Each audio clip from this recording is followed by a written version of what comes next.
Boccaccio's Decameron, second day, 10th story. Every member of the worthy company complimented the queen most warmly for telling so excellent a story, especially Dioneo, who was the sole remaining speaker of the day, and when he had finished singing its praises, he addressed them as follows. Fair ladies, there was one feature of the Queen's story which has caused me to substitute another tale for the one I was intending to relate.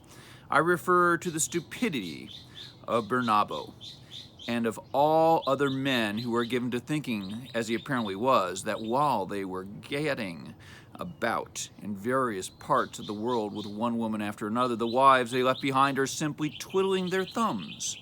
I will grant you that things turned out nicely for Bernabo.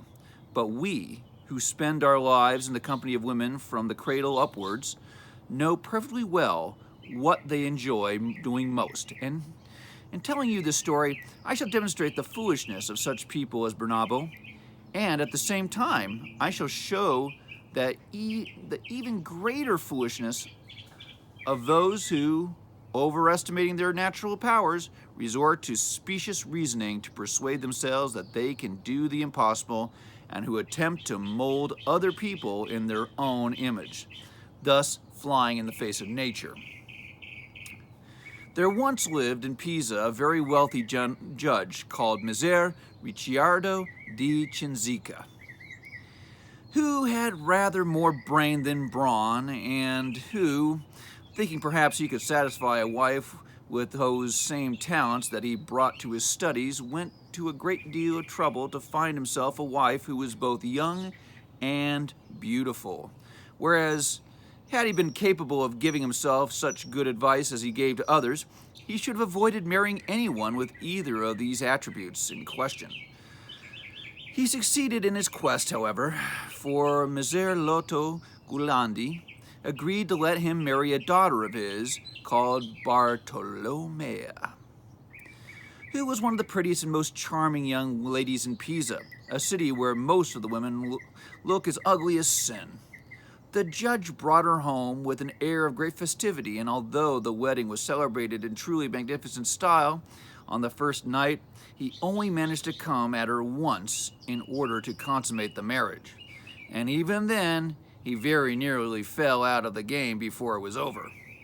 The next morning, being a skinny and withered and spineless sort of fellow, he had to swallow down vernaccia, energy tablets, and various other restoratives to pull himself round.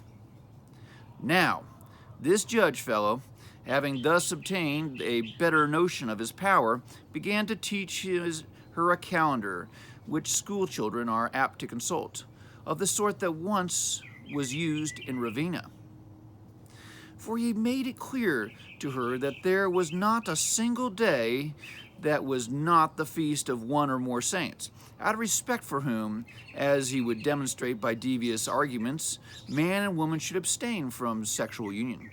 The foregoing, he added, to the foregoing, he added holidays of obligation, the 4 embers weeks, the eves of the apostles, and a numerous array of subsidiary saints, Fridays and Saturdays, the Sabbath, the whole of Lent, certain phases of the moon, and various special occasions, possibly because he was under the impression that one had to take vacations from bedding a woman, in the same way that he sometimes took vacations from summing up in the law courts.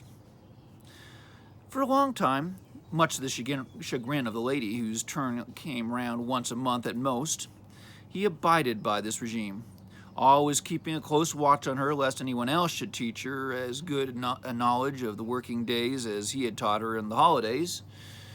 One summer, during a heat wave, Messer Ricciardo happened to be seized by a longing to go and relax in the fresh air at a very fine villa of his near Monterano, and he took his fair lady with him. And during their stay, in order to provide her with a little recreation, he arranged a day's fishing, he and the fisherman taking out one boat while she and some other ladies went along to watch from in the second. But as he became absorbed in what he was doing, they drifted several miles out to sea almost before they realized what was happening. While their concentration was at its peak, a small galley came upon the scene, commanded by Paganino da Mare, a notorious pirate of the time, who, having caught sight of the two boats, came sailing towards them. They turned and fled, but before they could reach safety, Paganino overtook the boat containing the women, and on catching sight of the fair lady, he disregarded everything else and took her aboard his galley, before making off again under the very eyes of Messer Ricciardo, who had meanwhile reached the shore. Needless to say, our friend the judge was extremely distressed on seeing all this, for he was jealous of the very air that she breathed, and all he could do now was to wander about Pisa and other places bemoaning the wickedness of the pirates, without having any idea who it was that had kidnapped his wife and where she had been taken.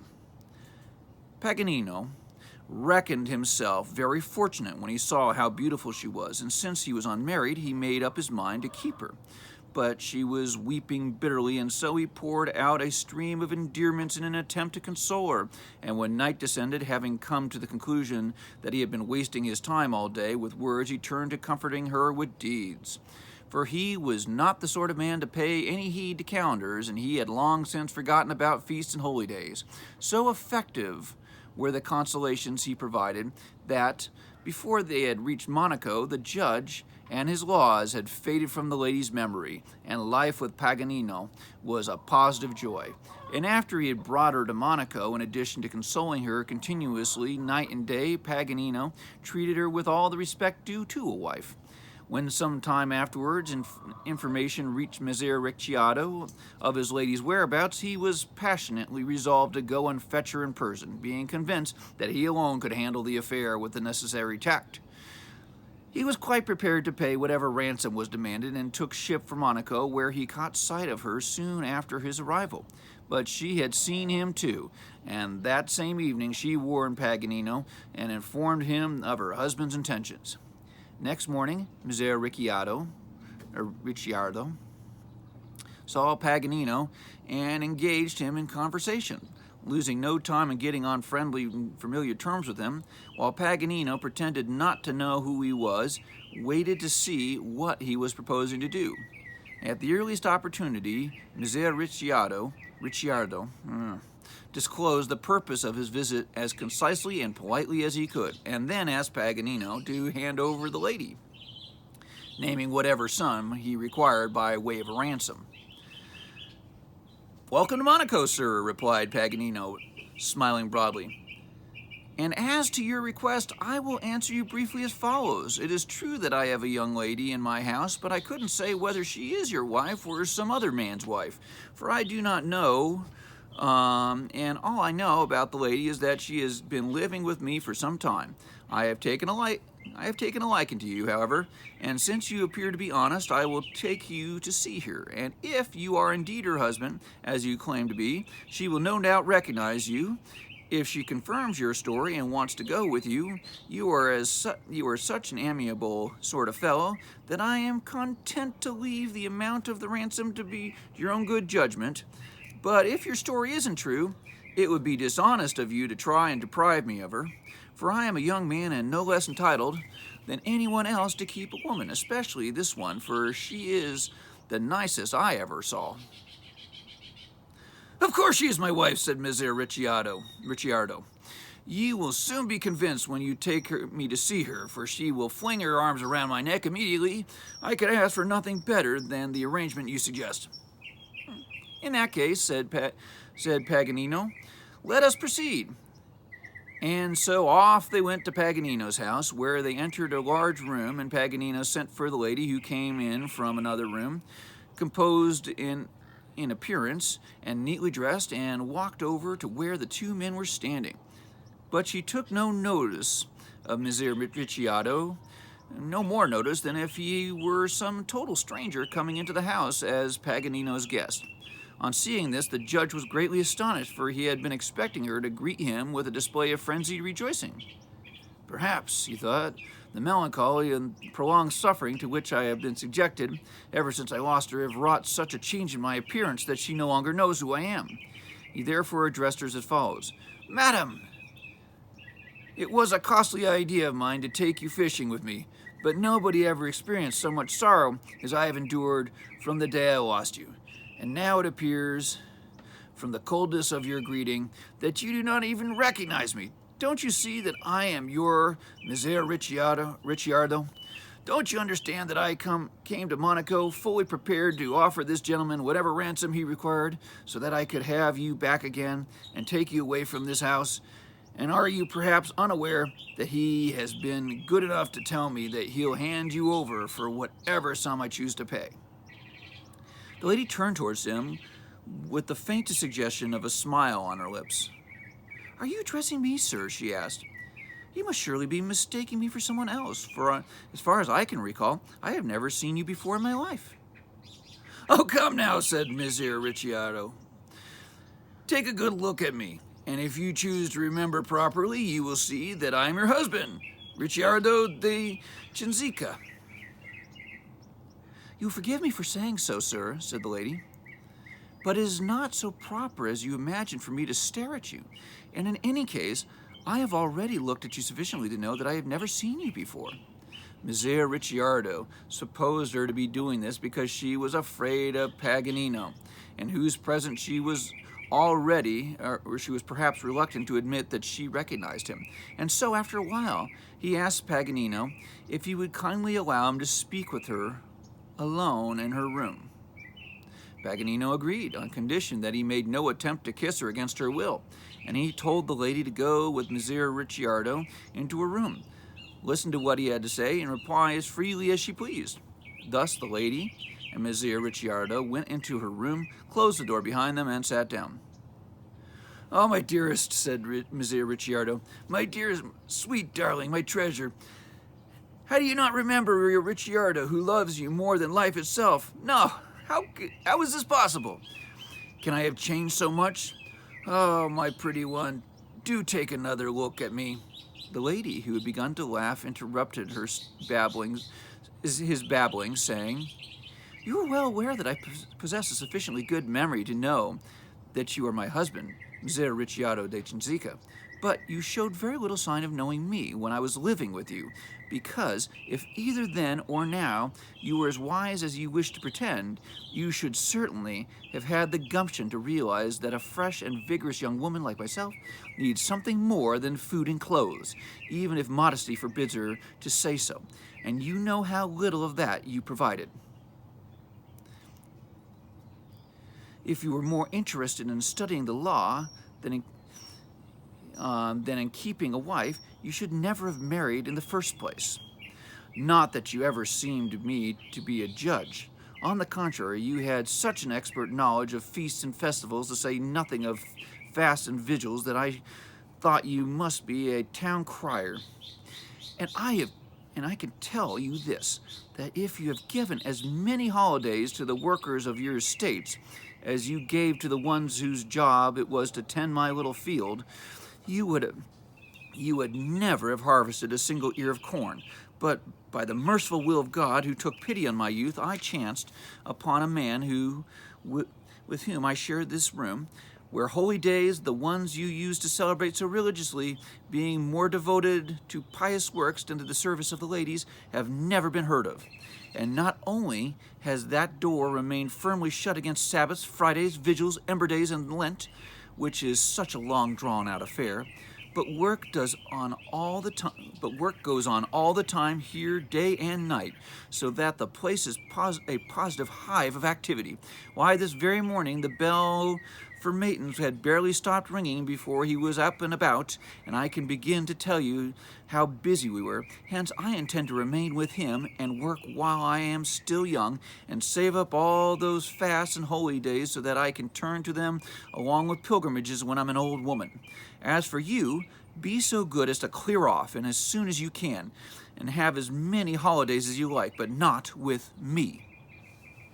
As he listened to these words, Messer Ricciardo suffered the agonies of the damned, and when he saw that she had finished, he said, "Oh, my dearest, how can you say such things? Have you lost all regard for your honor and that of your parents?